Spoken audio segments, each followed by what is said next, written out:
देखिए भैया type of friction, वो स्टैटिक काइनेटिक वाला नहीं है, देखिए टाइप ऑफ फ्रिक्शन ये दूसरा है। आया लिखो, नहीं रहने दो। टाइप ऑफ फ्रिक्शन, तो पहला टाइप क्या भैया, देखिए ओए पहले फ्रिक्शन है स्लाइडिंग फ्रिक्शन। क्या भैया, अब स्लाइडिंग फ्रिक्शन क्या होता है भैया, जब एक बॉडी दूसरी बॉडी के ऊपर क्या करती है, स्लाइड करती है।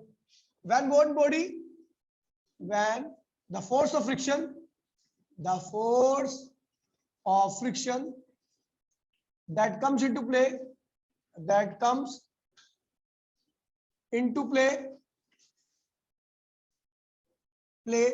when one body slide over the other body. कह रहा भैया जब एक बॉडी दूसरी बॉडी के ऊपर स्लाइड करती है तो जो फ्रिक्शन आता है उसे हम क्या कहते हैं भैया, स्लाइडिंग फ्रिक्शन। ये बॉडी नंबर फर्स्ट है, ये सरफेस है, ये इसके ऊपर क्या कर रही है भैया, स्लाइड कर रही है।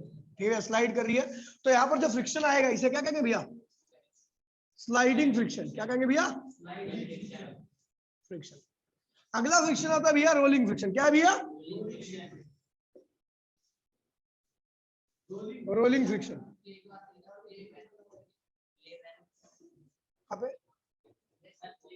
The force of friction that comes into play when one body slide over the other body। है भैया रोलिंग फ्रिक्शन आता है भैया। रोलिंग फ्रिक्शन क्या होता है भैया, the force of friction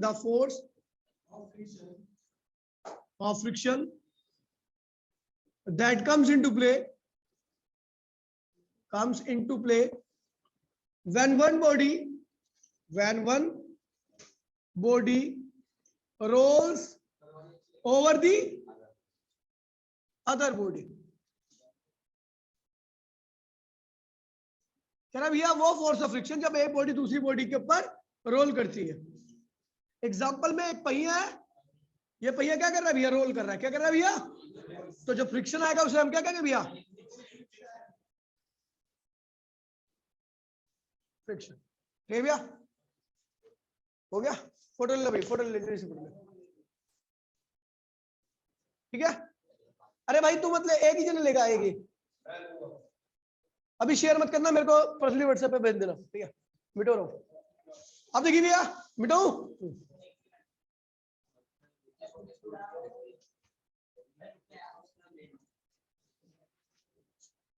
देखिए भैया स्लाइडिंग फ्रिक्शन, स्लाइडिंग फ्रिक्शन हमने पीछे पढ़ लिया है, जिसके 3 टाइप थे आपका, स्टैटिक, लिमिटिंग और काइनेटिक। ठीक है भैया, अभी जो हम पढ़ने जा रहे हैं भैया वो हम रोलिंग फ्रिक्शन के बारे में थोड़ा और पढ़ेंगे। तो भैया रोलिंग फ्रिक्शन, केवल रोलिंग फ्रिक्शन पढ़ेंगे भैया, रोलिंग फ्रिक्शन। ठीक है भैया, तो कॉज ऑफ रोलिंग फ्रिक्शन,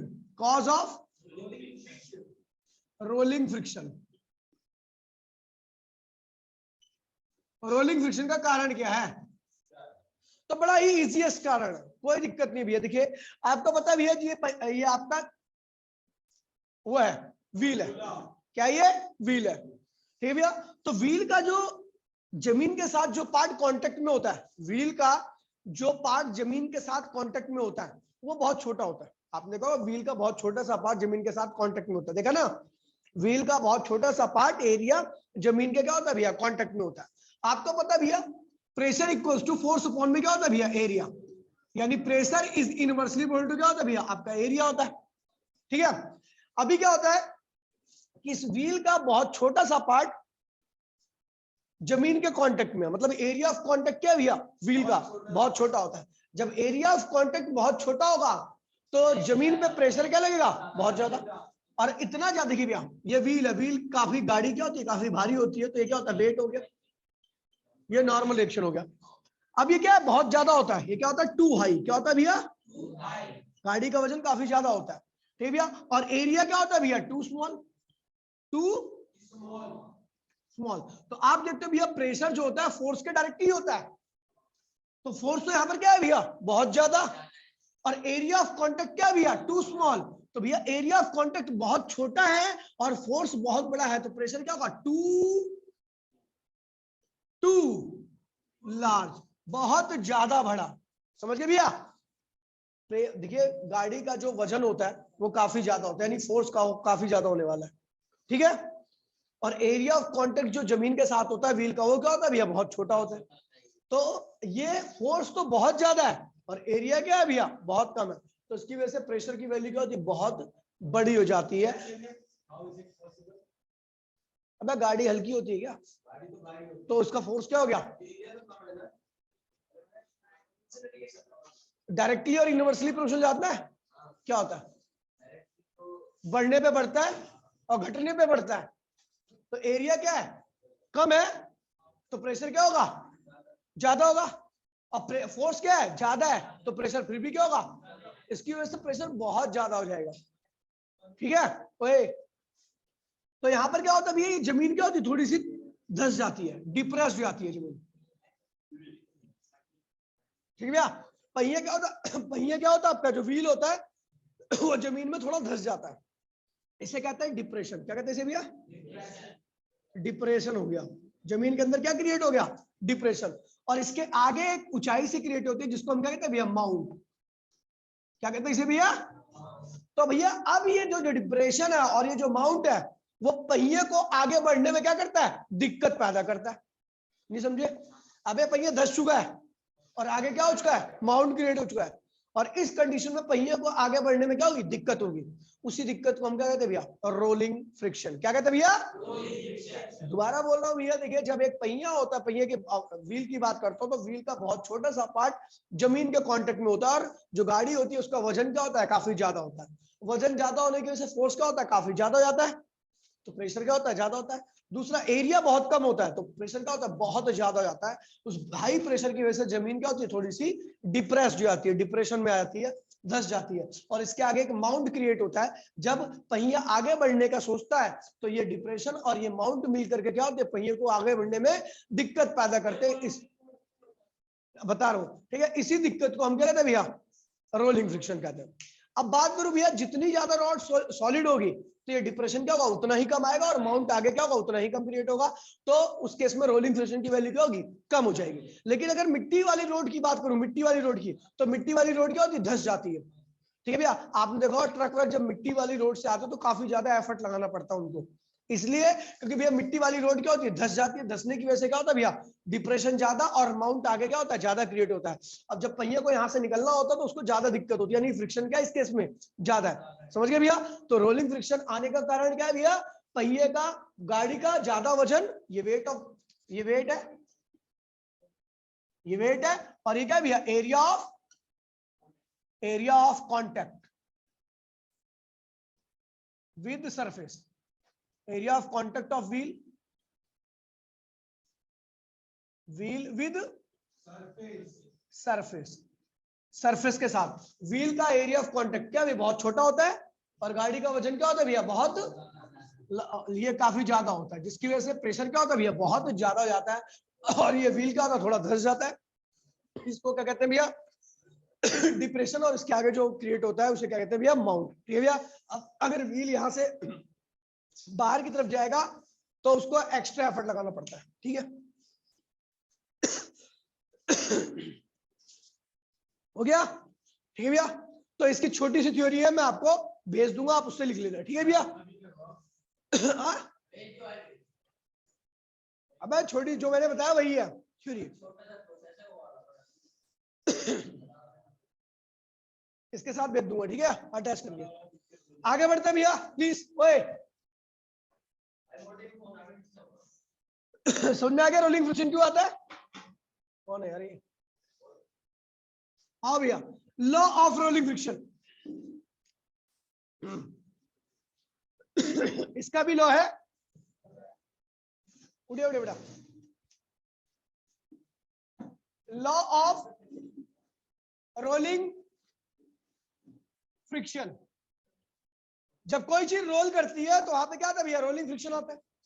तो उसके लॉ देखिए भैया, ये व्हील है, ये व्हील का क्या है भैया, वेट है, और ये क्या है भैया, नॉर्मल रिएक्शन है। और पीछे क्या है भैया, अगर रोलिंग अगर रोलिंग आपकी इस डायरेक्शन में हो रही है तो फ्रिक्शन क्या आएगा, इस डायरेक्शन। और जो पहिए का ये व्हील है उसकी रेडियस क्या है भैया, आर है। क्या है, तो कहते हैं भैया according to rolling friction law, rolling law of rolling friction, according to law of rolling friction कह रहा है भैया जो रोलिंग फ्रिक्शन है वो इस बात का डायरेक्टली होता है कि नॉर्मल रिएक्शन कितना ज्यादा है। आपको पता है वेट जितना ज्यादा होगा नॉर्मल रिएक्शन भी क्या होगा उतना ही।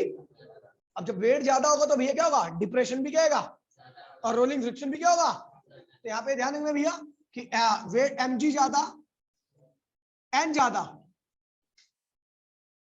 n ज्यादा तो क्या होगा भैया, वेट ज्यादा, और वेट ज्यादा तो डिप्रेशन, डिप्रेशन ज्यादा।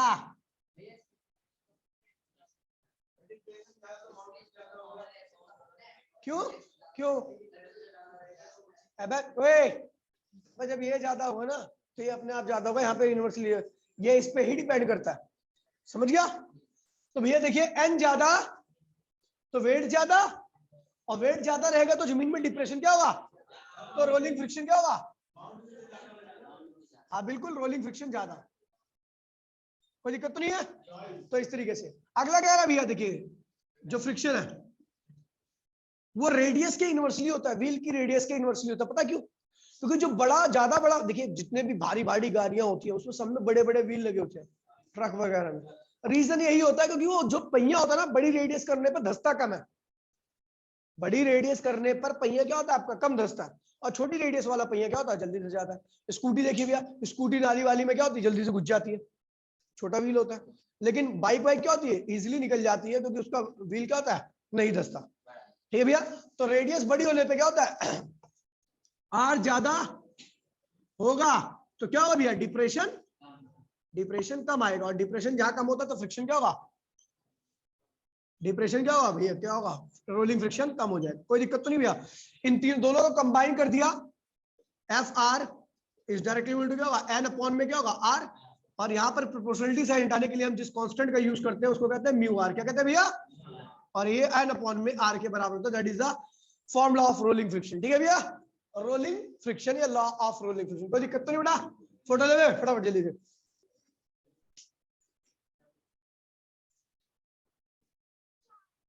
तेरी सास का बिया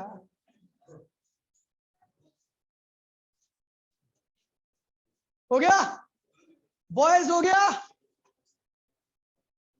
सार्थक निरर्थक कर दूं तो ये मिटा दूं।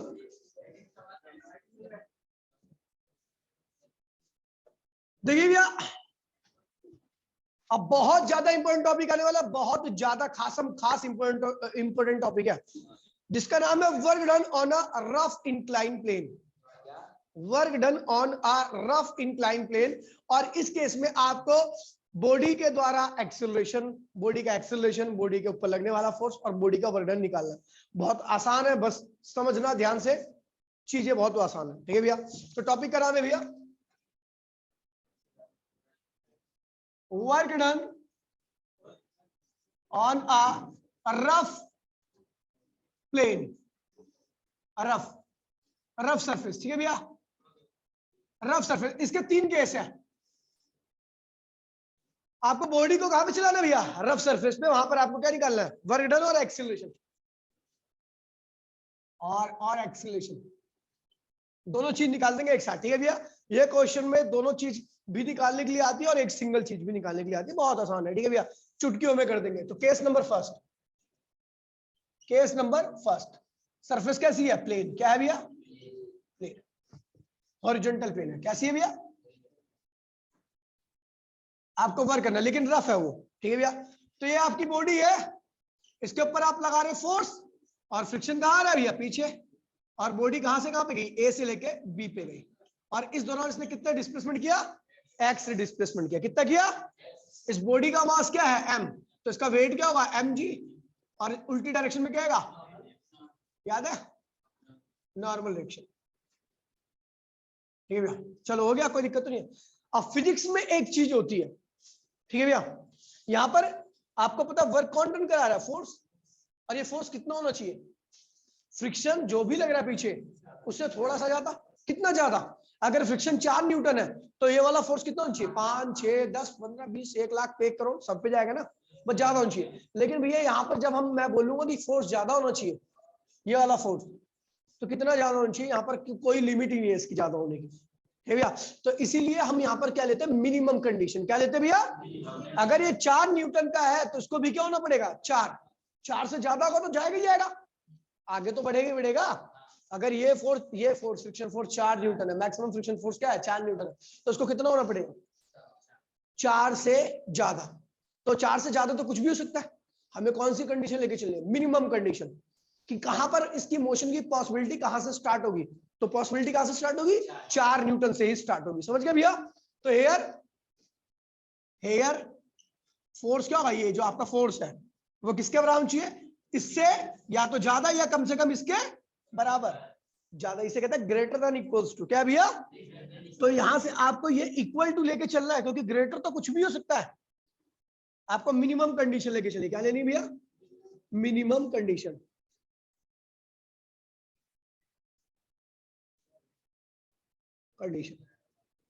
हमें मिनिमम कंडीशन ऑफ फोर्स लेके चलनी है। तू आगे आ जाओ, आ जाओ ना, मारूंगा खाम का। आ जाओ, तू आगे जा। अरे तू आ। हाँ, टाइम मत खराब कर मेरा। ठीक है, बैठ जा, बैठे बैठे बैठे। ओए, तो भैया आपका जो अप्लाइड फोर्स है वो फ्रिक्शन से क्या होना चाहिए? ज्यादा, या मिनिमम कंडीशन में उसके बराबर।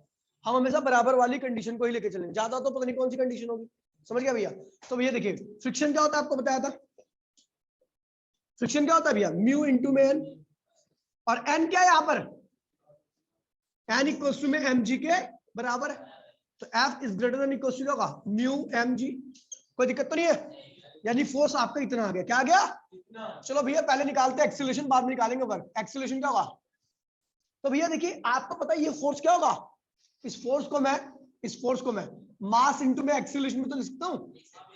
इस फोर्स को क्या लिखता हूं? मास इंटू में किसका मास? इसका मास और इसका एक्सीलरेशन। तो इसको लिख दिया हमने मास इंटू में acceleration greater than equals to mu M g. M से एम क्या होगा? कैंसिल होगा। तो acceleration greater than equals to होगा म्यू जी। ये देखिए भैया, कोई बॉडी एक रफ प्लेन पर अगर चल रही है, अगर रफ प्लेन पर चल रही है, तो जो फ्रिक्शन लगेगा वो क्या होगा?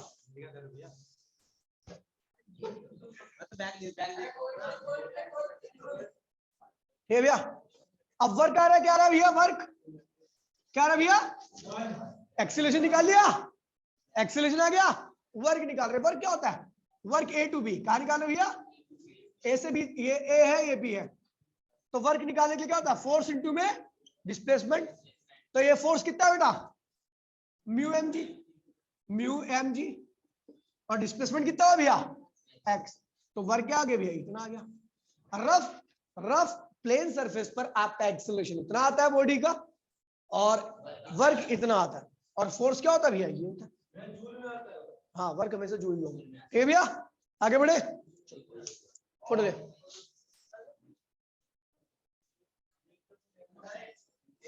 मिटो लो भाई, मिटो भाई प्लीज।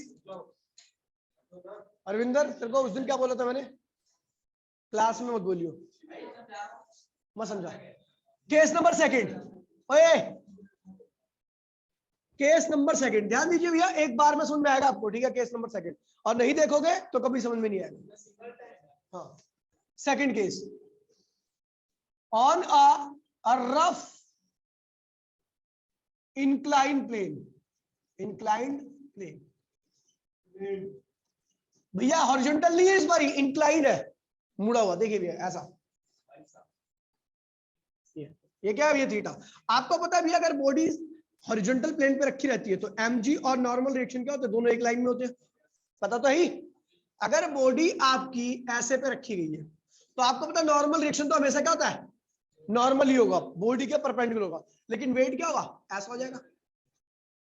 पहले कहा था वेट यहाँ पे था, अभी यहाँ पे शिफ्ट हो गया। क्यों? क्योंकि आपने इसको इस पे रखा है, इंक्लाइन प्लेन पे। तो आपको पता भी है, ये अगर थीटा तो ये भी क्या होगा? थीटा कल बताया था मैंने आपको, ठीक है? अगर जमीन पे रखे तो नॉर्मल रिएक्शन और वेट क्या होते? नॉर्मल रिएक्शन वेट क्या होते? एक लाइन में होते। लेकिन आपको पता है आपने इस पे रख दिया तो ये क्या होगा, वेट जो था वो यहाँ पे शिफ्ट कर गया, है ना, कितना एंगल शिफ्ट कर गया, जितना एंगल आपने यहाँ पे रखा है उतना एंगल ये शिफ्ट कर गया। तो ये क्या होगा बेटा, एम जी कॉस थीटा, और ये क्या होगा, एम जी साइन थीटा। अभी क्या है भैया, on a rough incline plane, ठीक है। अब ठीक है भैया, on a rough incline plane कर रहे हो, और इसे कहां ले आ रहे हो भैया, अप द प्लेन। क्या ले आ रहे हो भैया, अप द प्लेन, प्लेन के ऊपर ले आ रहे हो, ए से बी पर। और ए से बी की वैल्यू क्या रखी है आपको, एक्स। क्या रखी है, ए से बी तक की वैल्यू क्या रखी है आपको, एक्स दे रखी है। अच्छा एक चीज देखिए भैया, अगर आप इस बॉडी को ऊपर ले आ रहे हो, ध्यान दीजिए भैया, अगर आप इस ब्लॉक को ऊपर ले आ रहे हो तो फोर्स कहां लगाना पड़ेगा आपको, ऊपर, फोर्स ऊपर लगाना पड़ेगा ना, और फ्रिक्शन फोर्स कहां लगेगा, नीचे। अब जब बॉडी ऊपर जाएगी तो एम जी साइन थीटा तो नीचे लग रहा है, फोर्स ऑफ फ्रिक्शन भी क्या लगेगा, नीचे। तो आपको कहां लगाना पड़ेगा फोर्स, ऊपर। अगर बॉडी को ऊपर ले आना तो अब देखिए भैया, ये फोर्स कितना होना चाहिए यार, ये जो फोर्स है ये वाला फोर्स, वो फोर्स नीचे लगने वाले फोर्स से ज्यादा, कितना ज्यादा, तो कुछ भी हो सकता है, इसीलिए आपको क्या लेना, ग्रेटर देन इक्वल्स टू, क्या लेना पड़ेगा। तो भैया ये वाला फोर्स क्या होगा, नीचे कौन लग रहा है, एम जी साइन थीटा और फ्रिक्शन, एम जी साइन थीटा और, तो ये वाला जो फोर्स है वो या तो एम जी साइन थीटा से प्लस फ्रिक्शन से बड़ा या कम से कम उसके बराबर। अच्छा आपको पता है फ्रिक्शन क्या होता है, f is greater than equals to m ji sine theta plus friction क्या होता है, म्यू इंटू में एन। अच्छा यहाँ पर एन किसके बराबर है, एन बराबर में एम जी, अपोजिट कंपोनेंट बराबर होते हैं ना भैया, तो यहाँ पर एन किसके बराबर है, एम जी कॉस थीटा की। तो क्या होगा, f is greater than equals to m ji sine theta plus mu, n की वैल्यू क्या है भैया, एम जी कॉस थीटा। ठीक है भैया, तो हमने एफ निकाल लिया, f is greater than equals to क्या होगा, एम जी कॉमन ले लीजिए, अंदर क्या होगा, sign theta plus mu cos theta, ये फोर्स हो गया। क्या हो गया भैया, ये ऊपर की तरफ रखने वाला फोर्स जो कि इस ब्लॉक को ऊपर ले आ रहा है, कहां ले आ रहा है। अब देखिए भैया, आपको पता है, आप विनो एक्सीलरेशन निकालना है, क्या निकालना है भैया, फोर्स क्या होता है भैया, मास इनटू में, ये ए क्या है, एक्सीलरेशन, एम क्या है, इसका मास है। तो भैया हमने क्या लिख दिया, इस फोर्स को क्या लिख दिया, mass into acceleration greater than equals to m ji sine theta plus mu cos theta. तो भैया एम से एम क्या होगा, कैंसिल होगा, तो इस बॉडी का एक्सीलरेशन क्या गया,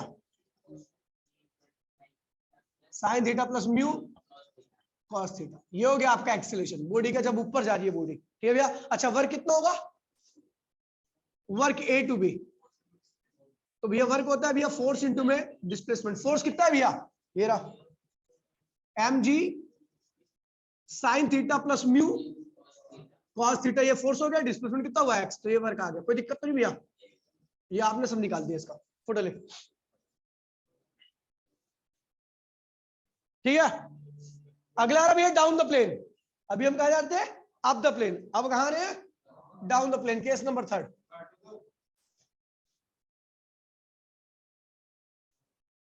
ठीक है, चलो डाउन द प्लेन,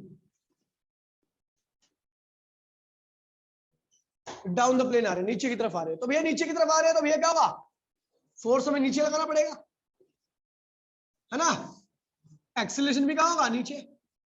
अब देखिए भैया फ्रिक्शन कहां लगेगा इस बार, क्योंकि नीचे वाली बॉडी, तो फोर्स कहां लगेगा, फ्रिक्शन कहां लगेगा, ऊपर। बाकी सब चीजें तो क्या रहेंगी, ऐसी रहेंगी, है ना भैया। एम जी नीचे ये रहेगा, थीटा जितना यहाँ बना है वहां पे इतना बनेगा, एम जी ये रहा तो एम जी कॉस थीटा ये होगा, एम जी साइन थीटा ये होगा। एम जी साइन थीटा नीचे लग रहा है, जब बॉडी नीचे आ रही है फोर्स आपको नीचे लगाना पड़ रहा है, तो फ्रिक्शन कहां लगेगा, ऊपर लगेगा, पता है। अब देखिए भैया, तो यहाँ पर क्या कह रहा है भैया, देखिए थोड़ा सा चेंज आएंगे हम यहाँ पे, कि आपका जो फोर्स है उसकी डायरेक्शन में कौन है, तो यानी आपको इस बार कम फोर्स लगाना पड़ेगा, क्योंकि आपको सपोर्ट करने के लिए यहाँ पे ऑलरेडी एक कंपोनेंट है। तो यहाँ पर कुल आपके द्वारा लगाया गया फोर्स क्या होगा, F plus M G sine theta is greater than equals to friction. इन दोनों का सम क्या होना चाहिए, इस फ्रिक्शन से ज्यादा होना चाहिए, तभी बॉडी क्या होगी, नीचे, या कम से कम बराबर। तो यहाँ पर ये ध्यान रखना भैया, नहीं चलेगी बॉडी। अरे तो भाई मैं तो कैलकुलेशन के लिए कर रहा हूँ ना, मिनिमम कंडीशन बोलो, ग्रेटर भी तो लगा रहा हूँ बेवकूफ। ठीक है, तो क्या होगा, F plus M G sine theta क्या होना चाहिए भैया, इसकी वैल्यू फ्रिक्शन से ज्यादा होनी चाहिए। तो भैया क्या होगा, एफ इज इक्वल्स टू में क्या होगा, f greater than equals to m g f minus M G sine theta. अच्छा एफ की वैल्यू क्या होती है भैया, आपको पता ही है, एफ की वैल्यू क्या होती है, म्यू इंटू में n minus M G sine theta. अच्छा यहाँ पर एन कौन है, एम जी, यहाँ पर एन कौन है भैया, एम जी, एन कौन है, एम जी कॉस थीटा के बराबर है। तो भैया यार अभी मन तो फिर मारूंगा, फिर तो पता नहीं तेरे को ऐसा लगेगा कि मेरे को ही मारते हैं भैया। ठीक है भैया, एन की वैल्यू क्या है भैया, M G cos theta, N की value M G cos theta. तो F is greater than equals to क्या होगा, mu M G cos theta minus M G sine theta. तो आपके फोर्स की वैल्यू क्या आ गई, एम जी कॉमन ले लीजिए, आपके फोर्स की वैल्यू आ रही है, देखिए यहां पे लिख रहा हूं, ठीक है, force is equal greater than equals to क्या होगा भैया, एम जी कॉमन ले लीजिए, mu cos theta minus sine theta, ये हो गया आपका फोर्स। क्या आ गया भैया, फोर्स, कोई दिक्कत तो नहीं है। फिर क्या निकालना भैया, एक्सेलरेशन। आपको पता है फोर्स किसके बराबर होगा, बॉडी के मास इनटू में उसके एक्सेलरेशन के, ये फोर्स जो नीचे लग रहा है। तो भैया इस फोर्स को हमने क्या लिख दिया, मास इनटू में एक्सेलरेशन, और यहाँ पे क्या लग रहा है भैया, mu cos theta minus sine theta. M से एम क्या होगा, कैंसिल हो गया, तो एक्सेलरेशन क्या होगा, mu cos theta minus sine theta. कोई दिक्कत तो नहीं भैया, ये हो गया आपका एक्सेलरेशन। क्या गया, और उसके बाद वर्डन A to B, sorry B to A, इसको एक बारी ए कर दो, इसको इस बारी बी कर दो। वर्डन ए टू बी निकालना आपको, ए से बी पे ला रहे हो ना, नीचे ला रहे हो बॉडी को, तो ए से बी क्या होगा, फोर्स इंटू वर्टिकल फोर्स क्या है भैया आपका, mu cos theta minus into में क्या हो गया भैया, ये हो गया आपका वर्डन आ गया। कोई दिक्कत तो नहीं भैया, फोटो लो, न्यू लिखा तो है, हो गया। चलो भैया अगला टॉपिक है भैया आपका सर्कुलर मोशन, ठीक है बेटो, हो गया पूरा टॉपिक खत्म है।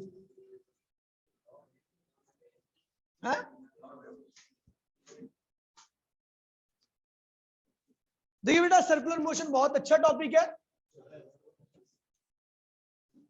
Circular motion. देखिए भैया कोई भी पार्टिकल अगर सर्कुलर पाथ में चलता है तो उसको क्या कहते हैं भैया, सर्कुलर मोशन कहते हैं। और सर्कुलर मोशन के लिए उस बॉडी को उस सर्कुलर पाथ में पकड़ के रखना जरूरी है। अगर कोई बॉडी सर्कुलर पाथ में घूम रही है, जैसे अर्थ सूरज के चारों ओर घूम रही है, तो सूरज को किसी ने तो पकड़ के रखा होगा तभी तो घूम रही है, तो जो पकड़ के रखता है उसे क्या कहते हैं भैया, सेंट्रीपिटल फोर्स। क्या कहते हैं भैया, और जब तक कोई चीज किसी को पकड़ के रखती तब तक वो सर्कुलर पाथ में घूम ही नहीं सकता। सर्कुलर पाथ में घूमने के लिए उस ऑब्जेक्ट को एक पर्टिकुलर पॉइंट पर पकड़ के रखना चाहिए, और जो पकड़ के रखता है उसे क्या कहते हैं भैया, सेंट्रीपिटल फोर्स। समझ गए भैया, बगैर सेंट्रीपिटल फोर्स के बॉडी क्या होगी, सीधी निकल जाएगी, सर्कुलर मोशन नहीं करेगी। समझ गया भैया, तो देखिए भैया circular motion, when body moves along a circular path, जब बॉडी आपकी क्या होती है भैया, सर्कुलर पाथ के अलोंग मूव करने लगती है, तो उस मोशन को हम क्या कहते हैं भैया, सर्कुलर मोशन कहते हैं। ठीक है भैया, और ऑल सर्कुलर मोशन रिक्वायर्ड क्या है भैया, सेंट्रीपिटल फोर्स। जितनी भी सर्कुलर मोशन होती है सबको क्या रिक्वायर्ड चाहिए भैया, सेंट्रीपिटल फोर्स। सेंट्रीपिटल फोर्स क्या है भैया, वो फोर्स जो बॉडी को एक सेंटर के अलोंग में क्या करे भैया, बांध के रखे। To every for every circular motion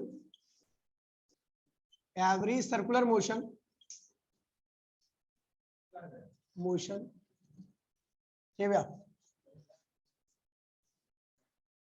आ गया कौन,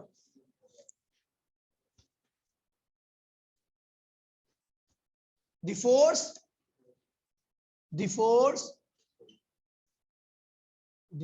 which required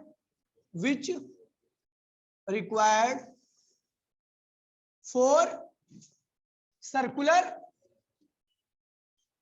circular, अब यार क्या लिख रहा हूं, circular motion is known as centripetal force. कह रहा है the force which required for circular motion is known as centripetal force। जो फोर्स सर्कुलर मोशन के लिए रिक्वायर्ड होता है उसी को हम क्या कहते हैं भैया, सेंट्रीपिटल फोर्स कहते हैं। और सेंट्रीपिटल फोर्स हमेशा पार्टिकल को क्या करता है, सर्कुलर पाथ में बांध के रखता है, मूव नहीं कराता, केवल बांध के रखता है। देखिए भैया ये सर्कुलर मोशन हो रही है, पार्टिकल, ओए ये पार्टिकल क्या कर रहा है भैया, सर्कुलर मोशन कर रहा है, तो इसको किसने बांध के रखा है भैया, सेंट्रीपिटल फोर्स ने। अगर ये नहीं होता तो बॉडी क्या होती है, आगे निकल जाती और सर्कुलर मोशन शो नहीं करती। समझ गए भैया? तो हर सर्कुलर मोशन को क्या चाहिए भैया, centripetal force. Centripetal formula of centripetal force क्या होता है, मास इनटू में सेंट्रीपिटल एक्सीलरेशन। ये मास किसका है भैया, इस बॉडी का मास है, और एक्सीलरेशन किसका है भैया, तो आपको बताया था सेंट्रीपिटल एक्सीलरेशन याद है, v स्क्वायर अपॉन में r, याद है, कराया था डेरिवेशन मैंने 4th चैप्टर के लास्ट में। तो सेंट्रीपिटल फोर्स का फॉर्मूला क्या हो गया, mv स्क्वायर अपॉन में r, ये सेंट्रीपिटल फोर्स का formula, example of centripetal force. ठीक है, अब देखिए बहुत सारे एग्जांपल हो सकते हैं यहाँ पर। Motion of electron, motion of electron around the proton या न्यूक्लियस। देखिए motion of electron around the, electron घूमता रहता है, तो भैया इलेक्ट्रॉन ये घूम रहा है, ये रहा इलेक्ट्रॉन, और न्यूक्लियस पे क्या होता है, पॉजिटिव चार्ज। अगर ये घूम रहा है तो इसको घूमने के लिए क्या चाहिए, सर्कुलर पाथ, सेंट्रीपिटल फोर्स।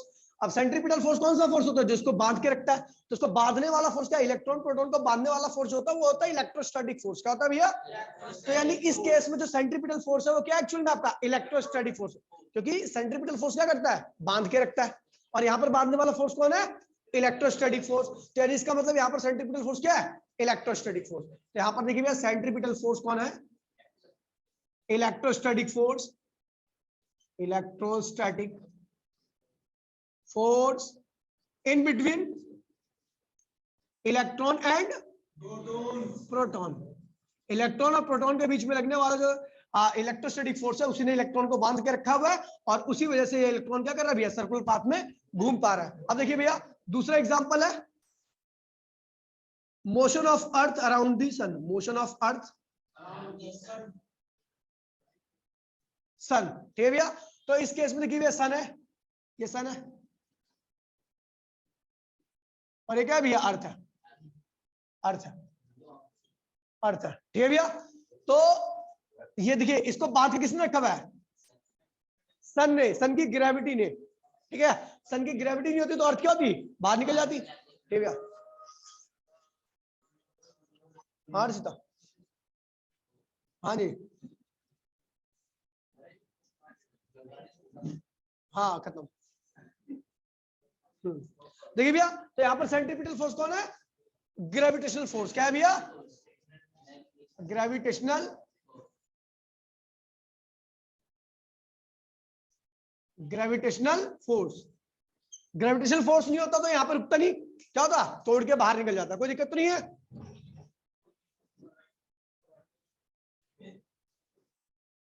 खोल दे,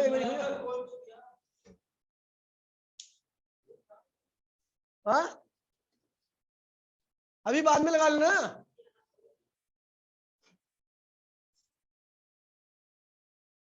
चलो भैया ठीक है, हो गया, आगे बढ़ते हैं बेटो। अब आगे करने आ रहे भैया इसकी एप्लीकेशन। ठीक है, तो इस फोटो ले भाई फटाफट जल्दी से, एप्लीकेशन इसके, पापा दे मेरे।